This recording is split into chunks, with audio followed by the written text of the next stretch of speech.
Okay, this is Lauren Burke. This is Lauren Live. And I meant to talk about this last week, but I had a cold when Tony Dokoupil made this announcement on CBS. It's quite interesting to me personally because I had to deal with CBS in a crisis management situation in 2019 involving the then Lieutenant Governor of Virginia, Justin Fairfax. Very interesting situation because so much of what Dokoupil says here touches on like all the problems that I had with CBS back in 2019. But first, before I get into that, just let's listen to what he had to say. A lot has changed since the first person sat in this chair. But for me, the biggest difference is people do not trust us like they used to. And it's not just us, it's all of legacy media. And I get it. I get it because I've been hearing about it from just about everybody for more than 20 years as I've traveled America on this assignment or that. My mom's neighbors in West Virginia, my own neighbors in New York City, thousands and thousands of conversations in between. Sometimes people want to talk to me about our coverage of NAFTA or the Iraq War. Other times it's all about Hillary Clinton's emails or Russiagate. Or more recently, COVID lockdowns, Hunter Biden's laptop, or the president's fitness for office.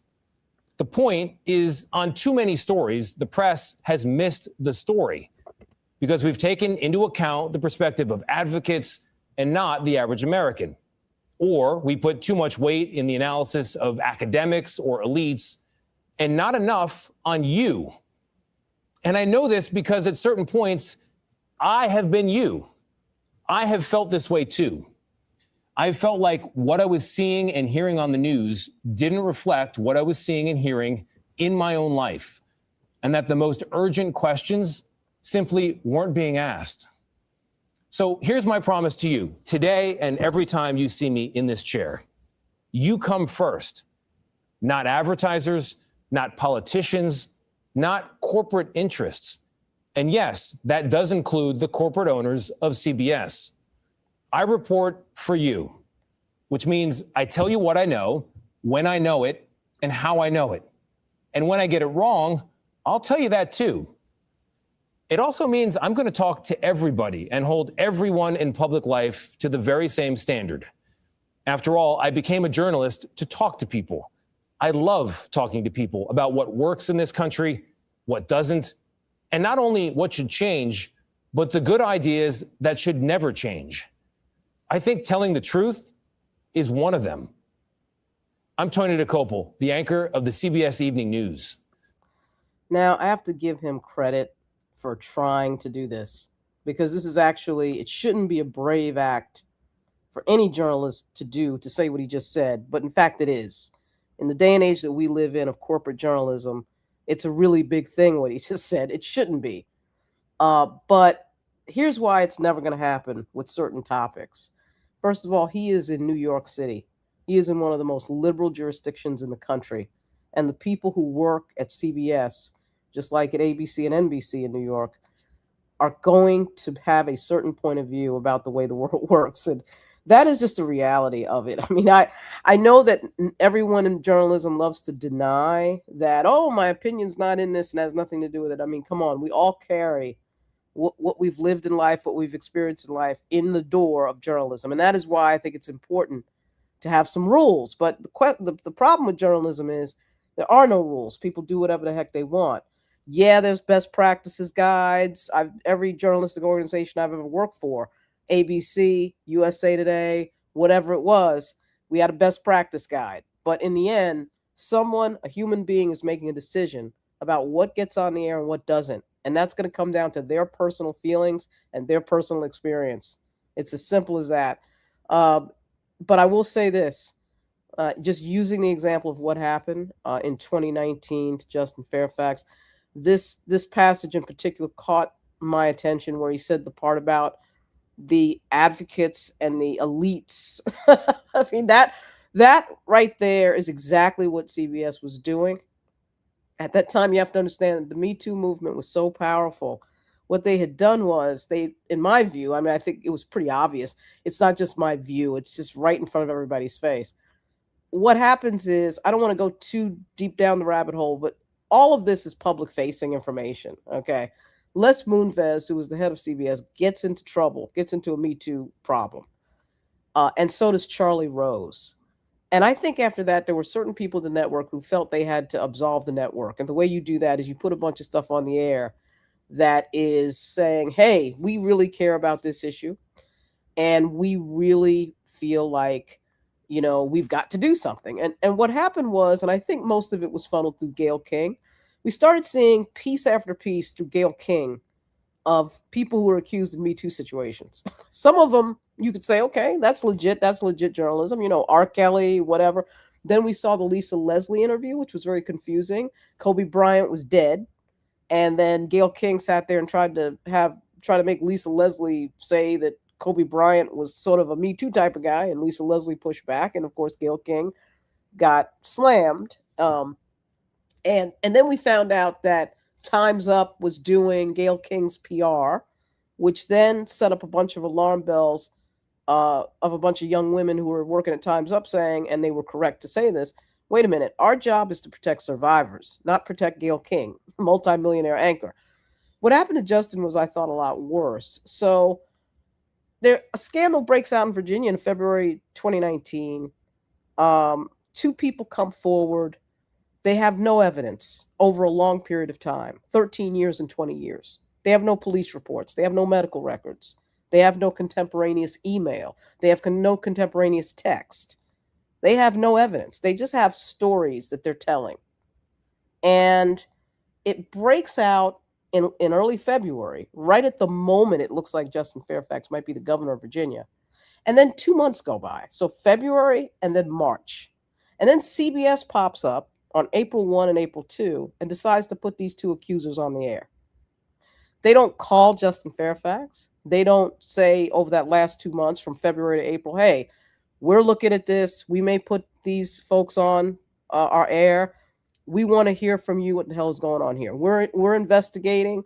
Hey, Lieutenant Governor Fairfax, what happened from your perspective? That never happens. The way we find out about it is I get a late night phone call on a Thursday night at like 10 o'clock from someone who found out that Gayle King was going to interview these two accusers, which I later found out was the next day. So I'm getting the call at 10 p.m. on a Thursday. She's interviewing them on the Friday, which is the next day, and it's getting on the air at CBS on that Monday. So they spent the entire weekend on CBS with Gayle King and Norah O'Donnell tweeting out, oh my God, we've got these exclusive interviews. Then I find out that Gayle King is in a contract year. She gets a new contract about 2 months after this for $6 million. The bottom line of what I'm saying is there was no journalism. There was no investigation. They had decided this is going to be the story. We're putting these people on. It doesn't matter if they don't have any evidence. We don't even want to hear from the guy that's accused. We're putting them on. And that is what happened. You want to talk about we don't trust, or this idea that Dokoupil talks about in the very front of this, let's just break it down and have him repeat that part again. I thought that was... A lot has changed since the first person sat in this chair. But for me, the biggest difference is people do not trust us like they used to. Now, when he says a lot has changed since people have sat in that chair, he's not kidding. The biggest change in journalism has been social media. These journalists think that they've got to compete with social media. And what was happening in 2019, and I've seen it happen with many other stories, is the journalists look at social media and they feel the pressure of, we got to keep up with that. Even though we don't have any evidence of anything, they see people writing stuff. And so what happens is it's like this mob mentality that develops on social media, and everybody just follows it. And the younger the journalists are, the more impacted by it they are, because they've grown up with it. They've grown up with the iPhone in their hand and the iPad in their hand. They are influenced by what they see on Facebook. I'm a Gen Xer, so when I came up, none of this mattered. The way it worked in journalism when I came up, my first real job was at ABC News with Cokie Roberts. You checked everything. And the more serious the situation, the more serious the allegations, the more serious the topic, the more you check, the longer it took. And that's just the way it was. That has completely changed. Now it's just, we've got to beat social media. And if we don't beat social media, we look obsolete. So we're throwing stuff on the air. I mean, you just saw it this week, the last 2 weeks, the Tyler Perry story and the Will Smith story. It's the same game every single time, practically. With an elected official, everybody knows, the lawyers at CBS and everybody else, the general counsels, they know it's an elected official. He'll never be able to sue us if we're wrong because of the malice standard and Time Sullivan. And that is just the truth. Nobody has sued and won who's an elected official on a defamation or a libel case since Time Sullivan has been implemented. It's not going to happen. Sarah Palin at least got by the motion to dismiss, which shocked me because usually nobody gets by the motion to dismiss. At any rate, Justin actually sues way later, the year in late 2019, of course, loses, doesn't get by the motion to dismiss because nobody cares. The bottom line is nobody cares about what is true when it gets on that air. All they cared about in 2019 was we're going to get a lot of traffic. Gayle King has another contract.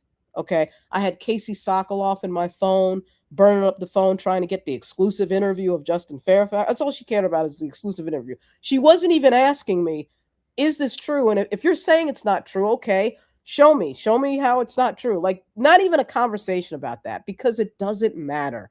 The only thing anyone cares about is clicks, ratings, and sensationalism. And that is why things get aired that are inaccurate. I mean, the Steele dossier, I hate to say it, I'm not a Donald Trump fan, but it was inaccurate. That thing, the BuzzFeed decided, well, let's just throw it out there and see what happens. They knew that Donald Trump had no legal recourse because he's an elected official. They knew that. He's not a private citizen. They throw it out there. Oh, I guess it's not true. You think anybody ever came back and said, oh, it's not true? With Justin Fairfax's case, I think one of the more shocking statements from Tony Dokoupil in this is, when we get it wrong, we're going to correct it. No, they're not. No, they're not.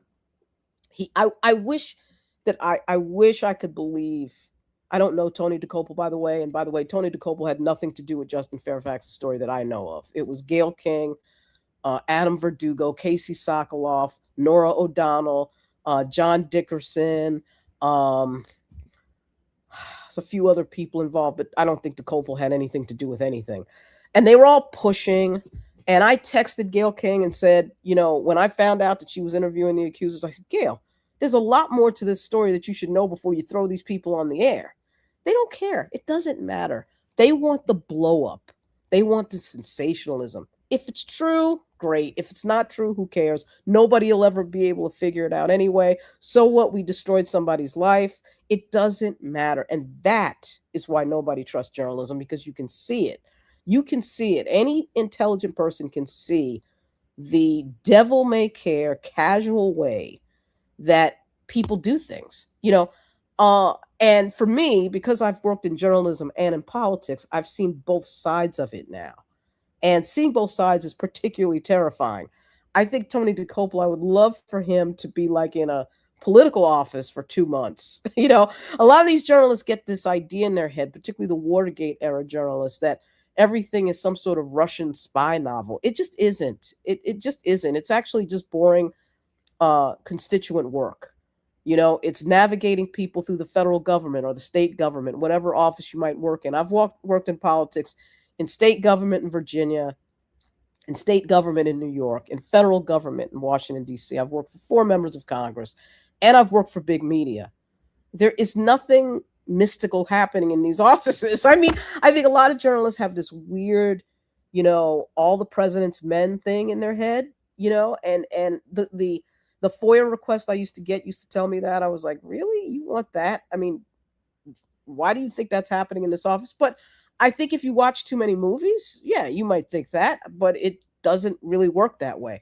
And with Justin Fairfax, it was a guy who had nothing, not a blemish in his entire life, and then all of a sudden gets accused right when it looks like he's going to be governor. That doesn't pull a switch in your head that the timing was a little suspicious, on top of the fact that both accusers had multiple allegations with no evidence behind their multiple allegations. And then one of the accusers, insanely, had 2R allegations in 2 straight years in 1999 and in 2000 at Duke University, with no paperwork, with no police, with no record of complaint, with nothing. CBS puts them on the air. CBS puts them on the air. And I kept saying to them, based on what? You're amplifying these people nationally with no evidence behind it. I just it's it's so like unbelievable to just be sitting there and understanding that the media has just become completely obsessed with wanting to be the one that blows somebody up as opposed to being obsessed with the truth of a situation.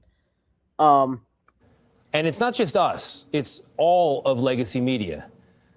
And I get it. I get it because I've been hearing about it from just about everybody for more than 20 years as I've traveled America on this assignment or that. My mom's neighbors in West Virginia, my own neighbors in New York City. Now, see, here's the other problem, and I'm from New York. I was born in the Bronx. A lot of these anchors, a lot of these people, they spend all their time talking to people like them. Outside of the fact that, okay, yes, as a journalist, you have to speak to the normal person, man on the street interviews, whatever. I'm not talking about that.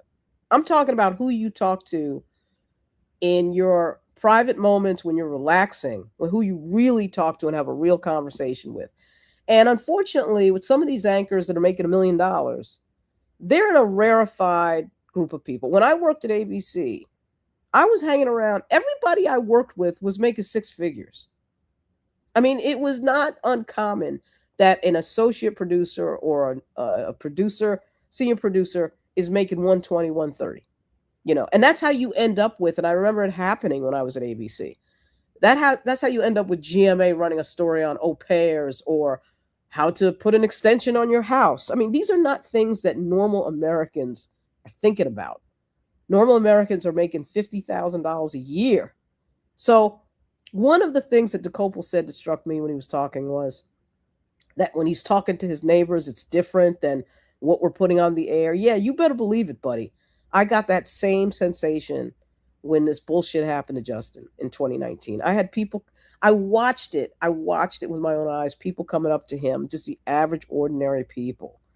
Yeah, man, you totally got screwed there. You didn't get due process. You got treated badly. These are the ordinary people, and I hate to say it. God, I hate saying this. I hate saying this because this is something a lot of these MAGA conservatives say.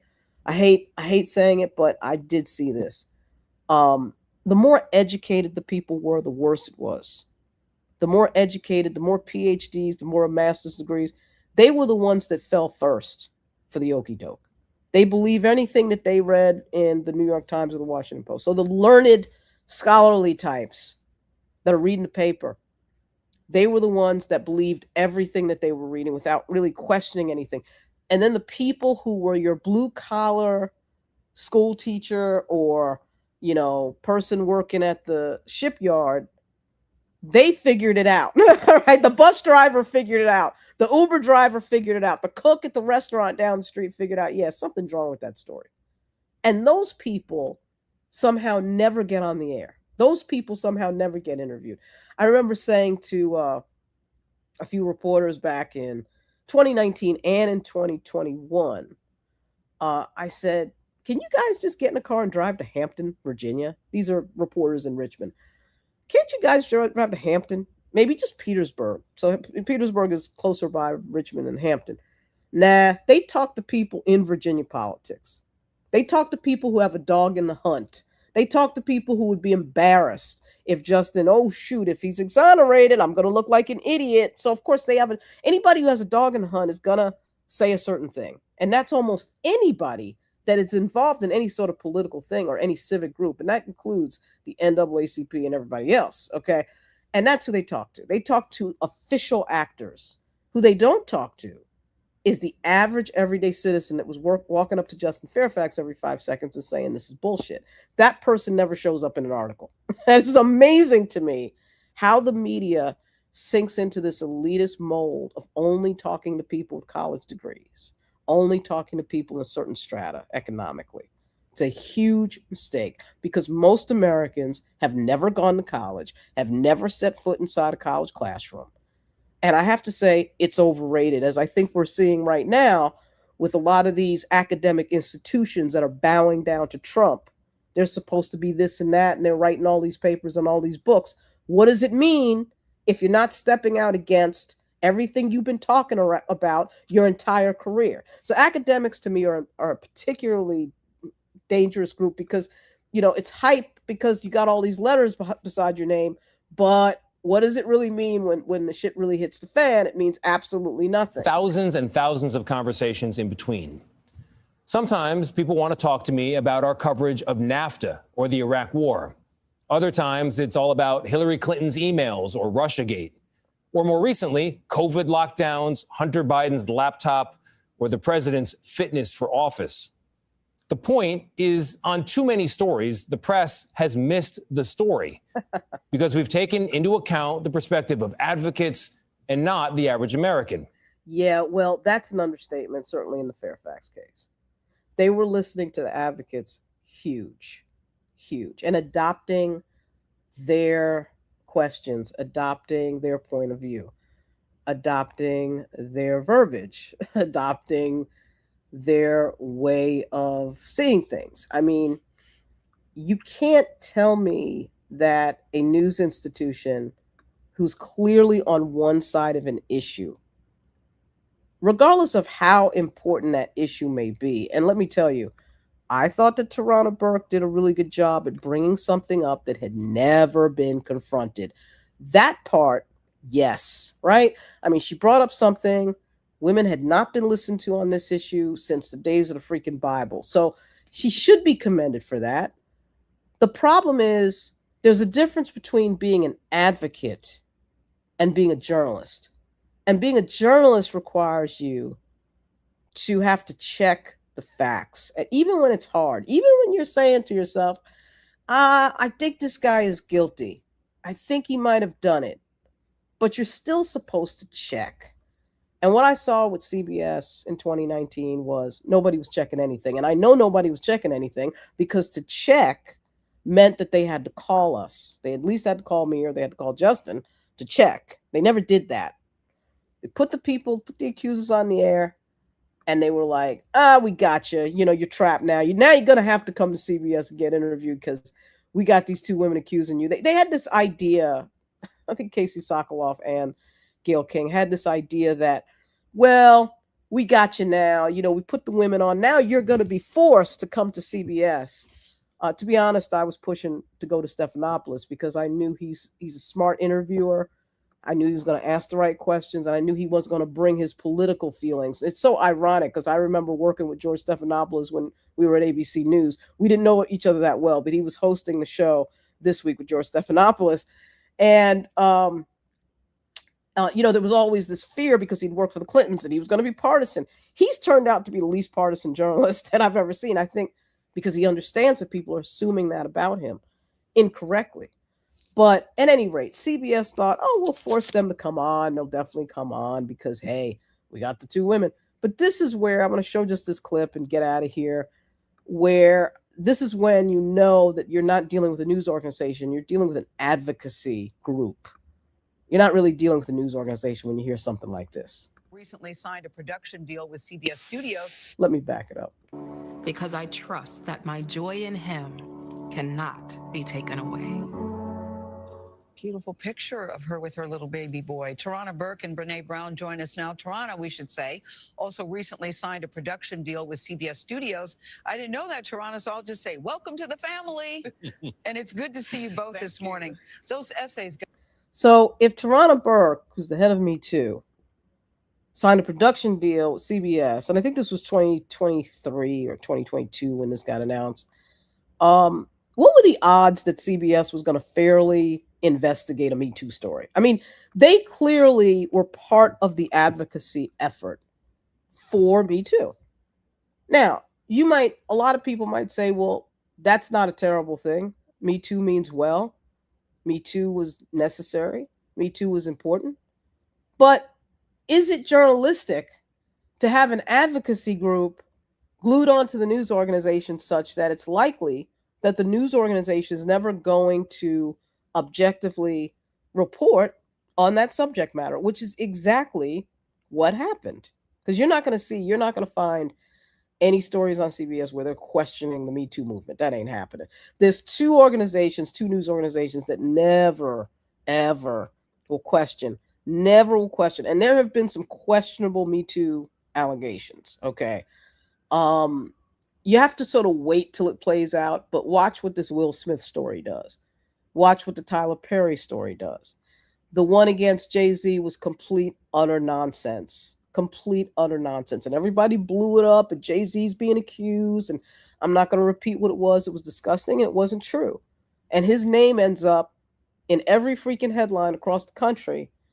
And it's not true. You think CBS comes back and says, wow, that was crazy. That wasn't true. What happened to Al Franken?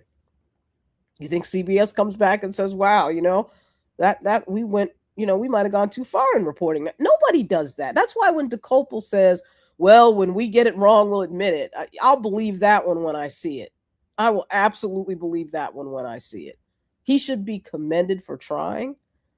But if CBS has a production deal with the leader of an advocacy group on any issue, I hate that it's this issue because it is an important issue. But this is not journalism. This is advocacy. And I can remember saying to so many of my friends in journalism in Virginia, I said, what you're doing, the questions you're asking me are advocacy questions. They're not journalistic questions. You're not asking me about facts and dates and times and places and proof. I think there was only 2 journalists that I dealt with over a year and a half on the Justin Fairfax case, and none of them were from CBS, who were asking me factual questions about facts of the case. First of all, let's be real. Everybody just assumed that Justin was guilty. I mean, that's an old-time tradition in American journalism. The black guy's guilty. If he's getting accused of some sex thing, oh, he's guilty. They don't even, it doesn't even occur to them to check. Right? And it's like there's no way that it could be true that he'll be exonerated. I mean, it doesn't matter how many times the Innocence Project has shown us time and time again how that can happen. And just think, these are adjudicated cases. The Innocence Project is doing adjudicated cases that went through a court of law. Of course, the case with Justin Fairfax never went through a court of law because every time he brought up that he wanted it to go through a court of law and wanted it investigated, his accusers somehow disappear and run for the hills. In fact, Gayle King's interview was the last time they were seen. They just disappear right after that. I mean, so at any rate, good for Tony Dokoupil for trying. Good for him for getting out there. But, man, it ain't happening. I know it's not going to happen because there's too much corporate involvement, and there was a ton of corporate involvement with CBS and Time's Up. CBS gave Time's Up millions of dollars, millions and millions of dollars. And once again, I asked the question: if you give them millions and millions of dollars, right? If you, CBS, are giving an advocacy organization millions and millions of dollars, what are the odds that CBS is going to turn around and report, wait a minute, this Me Too thing might be slightly dangerous for due process. We need to check carefully before we put people on. The odds are zero. Okay, the odds are zero. They were doing some sort of penance for Les Moonves, and it got into the reporting, and you can see it. It's documentable. You don't need to listen to me. There was story after story where it was like, what? And so there it is. I think Tony Dokoupil is trying to do the right thing. It sounded great. I saw what Bari Weiss put out. She put out these tenets of journalism that sounded fantastic. And the fact that she had to do that, frankly, should shock everybody in journalism. That's going to be another video because I don't want to go too long here. I'm already at almost 30 minutes. But Bari Weiss did put out like a statement of principles, of journalistic principles that were like really interesting to me, because the thing that went through my head as I read it was, why do you have to put this out? The fact that she has to put it out tells you that legacy journalism is dead. I mean, the fact that you'd have to clarify these things in a newsroom is problematic. But there's no way. CBS was on an advocacy campaign for Time's Up, which is now defunct, by the way. And they were partnered. And certainly when they did the reporting on Justin Fairfax, they were partnered. There was no way they were going to listen to us for 1 second, no matter what facts they had. And I can absolutely tell you and assure you, no matter what I sent to Gayle King, no matter what the documents were, no matter what the text messages were, no matter what the court records were, I had court records, I had court audio. It doesn't matter. It's like they had decided this is what this story is going to be. So when people wonder why they don't trust the media, people don't trust the media. Let me just tell you, I know more than the average person, but the average person can figure out what the heck is going on pretty doggone easily. So this is Lauren Burke. This is Lauren Live. Good luck to Tony Dokoupil. I do think that he's trying to do the right thing, but I don't know, man. This is Lauren Burke. I'll be back soon.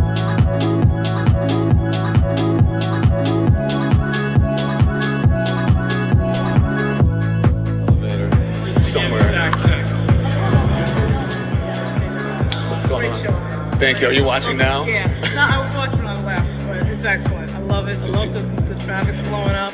You were in Brooklyn last night. Where? I was in Bushwick. Okay, I have my grandmother's house in Crown Heights. Oh, yeah. So when I saw you, I was trying to look at what the pizza place was to see where As soon as we got there, someone recognized the pizza place. They're like, we got to get out of here. Someone is get out. It was great. blowing up our spot. Their show was freaking fantastic. Thank you. Love it. Love it, man. Love it.